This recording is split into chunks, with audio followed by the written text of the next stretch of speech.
وہ پاکستان کے بدترین دشمن ہیں اس وقت. پاکستان کے اندر ہونے والے جتنے خودکش حملے، انہوں نے اسلامک یونیورسٹی کی بچیوں تک پر خودکش حملہ کیا ہے. یہ کس طرح ثابت کر سکتے ہیں یہ بات کہ یہ خود بچیوں پہ انہوں نے کیوں حملہ کیا، کس بنیاد پر کیا؟ انہوں نے اسپتالوں پہ حملہ کیا ہے، جنازوں پہ حملہ کیا ہے، عورتوں بچوں پہ حملہ کیا ہے. انہوں نے پاکستان آرمی کی اسٹیبلشمنٹ پہ، پاکستان کے سیکورٹی کے اداروں پر حملہ کیا ہے. یہ اس وقت پاکستان کے بدترین گروہ.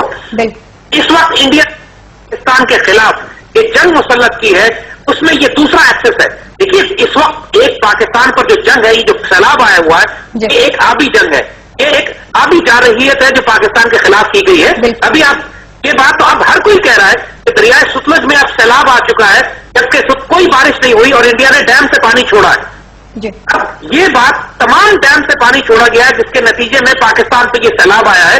اور اس سیلاب کے نتیجے میں جو تباہ کاری ہوئی ہے، اس میں جو ریلیف آپریشن ہو رہے ہیں، ان کو روکنے کے لیے تحریک طالبان بھی بیچ میں آ گئی ہے. اور ملک تباہی کے دہانے پر کھڑا ہے. ملک کو ضرورت ہے اس بات کی کہ ہر کوئی مل کر اس وقت فلڈ ریلیف میں کام کرے. اس وقت ان دہشت گردوں کا ریلیف آپریشن میں رکاوٹ ڈالنا انڈین ایکسٹینشن ہے، انڈین گیم پلان ہے. یہ دہشت گرد اس انارکی اور کیوس سے فائدہ اٹھا کر کہ پاکستان آرمی اس وقت ریلیف آپریشن میں مجبور ہے، مشغول ہے، یہ پاکستان آرمی کی پشت سے حملہ کر رہے ہیں. دشمن ہے، ان کی کسی بات کی کوئی کریڈیبلٹی نہیں. زید صاحب، آپ کے خیال سے کہ آپ نے بتایا کہ ان کو دوبارہ سے اس مذموم مقصد کے لیے استعمال کیا جا رہا ہے کہ پاکستان کو اندرونی طور پر عدم استحکام کا شکار جب وہ کیا جائے، پہلے ہی ایک آفت میں ہے، اس آفت میں اگر کوئی کام ہو بھی رہا ہے تو اس پہ رکاوٹ ڈالی جائے. آپ کے خیال سے ایسے چینلز یا ایسے سورسز جن کے تھرو وہ ان تمام تربیت یافتہ افراد کو استعمال کرتے ہیں اپنے لیے اور ایک الگ نام دیتے ہیں اس حوالے سے، اور وہ خالصتاً وہ پاکستان کی جو ہے وہ کالعدم جماعت بنا دیتے ہیں کہ ان سے کوئی تعلق نہیں اور یہ پاکستان میں ہی جو ہے وہ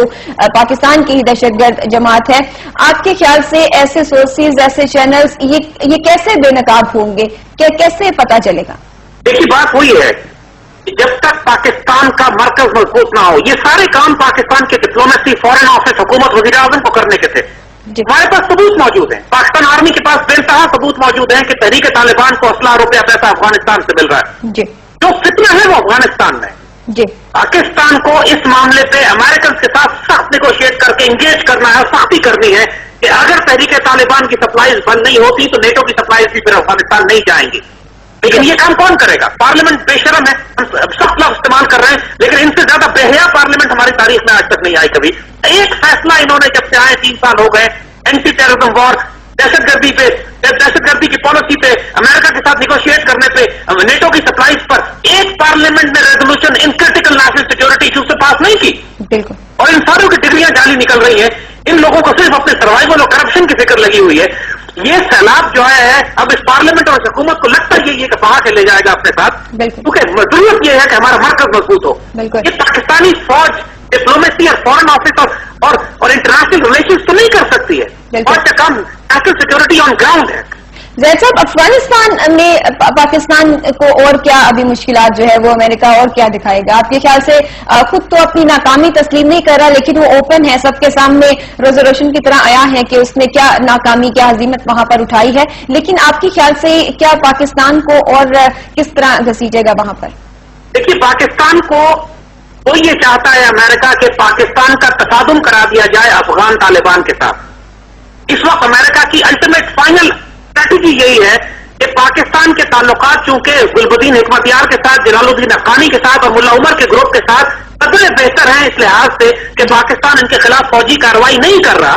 تو امریکن یہ چاہتے ہیں کہ پاکستان ان سے بھی فوجی کارروائی ان کے خلاف کر کے ایک تباہ کن جنگ شروع ہو جائے، تاکہ جو پہلے تحریک طالبان ہمارے خلاف تھے ہی، اب ان کے ساتھ افغان گروہ بھی ہمارے خلاف ہو جائیں گے. امریکن اسٹریٹجیز ہم ذہن میں رکھیے گا. امریکہ کا آبجیکٹ ہے پاکستان میں جائے، پاکستان کے ایٹمی ہتھیار خم پڑ جائے اور پوری اقوام متحدہ کے جھنڈے تلے آ کر پاکستان سے زبردستی ڈیمانڈ کرے کہ اپنے ایٹمی ہتھیار ہمیں دے دیجیے. بالکل. اس کے لیے پاکستان میں انارکی اور کیوس کا ہونا ضروری ہے، اور اس کے لیے تحریک طالبان اور انڈیا اور افغانستان سے فساد برپا کرنا ضروری ہے. تو یہ ساری کڑیاں ملی ہوئی ہیں. اچھا زید صاحب، آپ کو یہ لگتا ہے کہ اس بات میں کوئی فیکٹ ہے کہ کہیں ایسا نہ ہو واقعی پاکستان میں پہلے ہی بہت ایکٹیویٹیز ہیں غیر ملکی جو انتہائی پاکستان کو اندرونی طور پر جو ہے وہ عدم استحکام کا شکار کر رہی ہیں اور مشکوک ہیں، اور بہت سی ایجنسیز کی پاکستان میں ایکٹیویٹیز ہیں جو پتہ ہوتے ہوئے بھی ان کو نہیں جو ہے وہ روکا گیا اور روکا جا سکتا؟ تو آپ کو لگتا ہے کہ کیا وہ اس آفت کا ایسا فائدہ اٹھائیں گے ایسی ایجنسیز، اور مزید کچھ ایکٹیویٹیز چاہے امداد کی آڑ میں ہوں، مطلب اس آفت کی آڑ میں اور اس کی امداد دینے کی غرض سے کچھ ایسی ایکٹیویٹیز بھی پاکستان میں مزید نہ شروع ہو جائیں جو اس طرح کی تنظیموں کو سپورٹ کرنے کے لیے ہوں یا پاکستان کے لیے مذموم مقاصد ہوں؟ دیکھیے، ایک بات ذہن میں رکھیے گا کہ دنیا کا سب سے بڑا CIA کا ہیڈ کوارٹر امریکہ کے بعد اس وقت اسلام آباد، یہ لٹرلی سانپوں کا ایک بھیڑ ہے، سانپوں کا ایک بل ہے جس کے اندر بدترین بچھو اور سانپ چھپے ہوئے ہیں پاکستان کے اندر، پاکستان کے خلاف کام کرنے کے لیے، اور پاکستان میں ہونے والی ہر بڑی دہشت گردی کی چیز، چاہے وہ افغانستان سے ہو یا پاکستان سے ہو، جس میں را، موساد اور CIA اور لازمی دخل ہے کہ بیت اللہ محسود کا گروہ پیدا ہی 2005 میں ہوا ہے، جب CIA کو اجازت دی گئی تھی اس وقت ان ٹرائبل ایریاز میں آپریٹ کرنے کی گئی اسامہ بن لادن کو تلاش کریں، اس سے پہلے بیت اللہ محسود کا گروہ وجود نہیں رکھتا تھا، یہ انہی کے پیدا کرتا گروہ ہیں، اور اب ان کی کسی حد تک تھوڑی سی کشیدگی ہوئی ہے بیت اللہ محسود کے گروہ سے کہ جب غلطی سے انہوں نے بیت اللہ محسود کو CIA کے ڈرون نے ہلاک کر دیا تھا۔ ان کے بلیک واٹرز کا ہونا، ان کی سیکورٹی ایجنسیز کا ہونا، ان کے CIA گیجٹ کا ہونا جو ہے وہ کافی زیادہ ان ہے، اور اس کو کیا کہا جا سکتا ہے؟ بالکل زید صاحب، آپ کے خیال سے ابھی جو پاکستان کی اوور آل صورتحال ہے، کچھ مبصرین کا یہ کہنا ہے کہ ہمیں ایسا لگتا ہے کہ ویسا ترقی کا سفر جو ہے وہ شروع کرنا پڑے شاید جیسے 1947 سے شروع کیا تھا، ایسی ناگفتہ بہ صورتحال ہے پاکستان کی کہ ابھی تک ایک مینجمنٹ، ایک فلڈ جو ملک کے چاہے بہت زیادہ حصے میں آیا ہے، اسے کنٹرول کرنا یا دیکھنا واقعی ایک ہمت کا، ایک حوصلے کا کام ہے، ایک صحیح پراپر مینجمنٹ کا کام ہے، لیکن ایک حکومت کہتی کسے ہیں کہ وہ ملک میں آنے والی کسی بھی آفت کو کنٹرول کرے تو پتہ چلے کہ مطلب اٹس بینگ کنٹرولنگ۔ آپ کے خیال سے کیا یہ اسی طرح ایک صورتحال، مبصرین کیا ٹھیک کہتے ہیں کہ ہم ترقی کے سفر میں اتنے پیچھے جا چکے ہیں کہ ہم آنے والی اپنی ملک میں کوئی آفت یا کسی مسئلے سے نمٹنے کے لیے صحیح حکمت عملی تیار نہیں کر سکتے؟ دیکھیے، اس بات کو ہم بالکل سختی سے ریجیکٹ کرتے ہیں۔ اللہ کا فضل ہے، پاکستان پورا کا پورا اپنی جگہ پر موجود ہے اور انٹیکٹ ہے، ہم کوئی 50 سال پیچھے نہیں چلے گئے، کوئی 90۔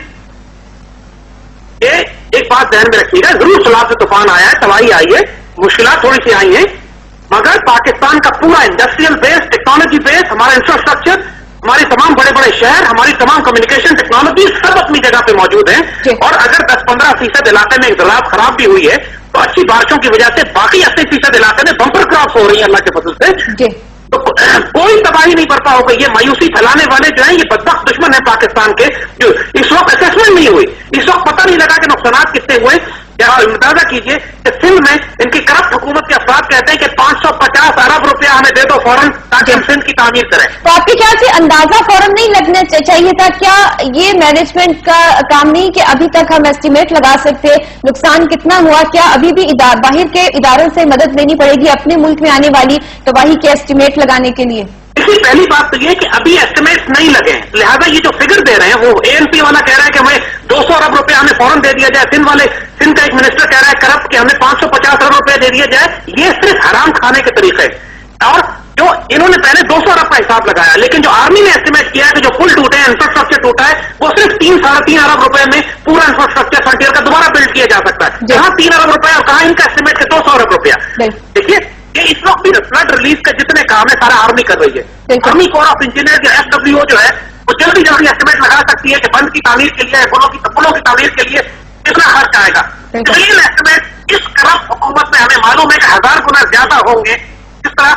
جو صرف ایک نہر بنانے کے لیے 100 ارب روپے کی مانگتے ہیں، FWO نے وہ نہر بنائی، 21 ارب روپے میں وہ نہر بن گئی۔ پروجیکٹ پہ جس طرح حرام کھایا جاتا ہے، اس لیے ہم خود صلاحیت رکھتے ہیں اس کام کو کریں، کوئی بات ایسٹیمیٹ لگوانے کی ضرورت نہیں ہے، لیکن اس کام کو کرنے کے لیے یا فوج کو دیں یا ایسے افراد کا چناؤ کریں تو انفیکشن کریڈیبلٹی کی ہو، اس حکومت کے تحت، چاہے وہ نیچے کراچی میں MCM کی پیپلز پارٹی کی ہو یا پیپلز پارٹی کی ہو مرکز میں، یا ANP کی ہو یا بلوچستان میں ہو، اس کرپ حکومتیں ہیں، ان کے حوالے کریں گے۔ پوری دنیا نے ان کو پیسے دینے سے انکار کر دیا، پاکستانی قوم تکلیف میں تھی لیکن پیسے نہیں آ رہے تھے، تو دنیا کو پتا ہے کہ یہ کرپٹ لوگ. بالکل، بہت شکریہ ناظرین. ہمارے ساتھ زید حامد صاحب لائن پر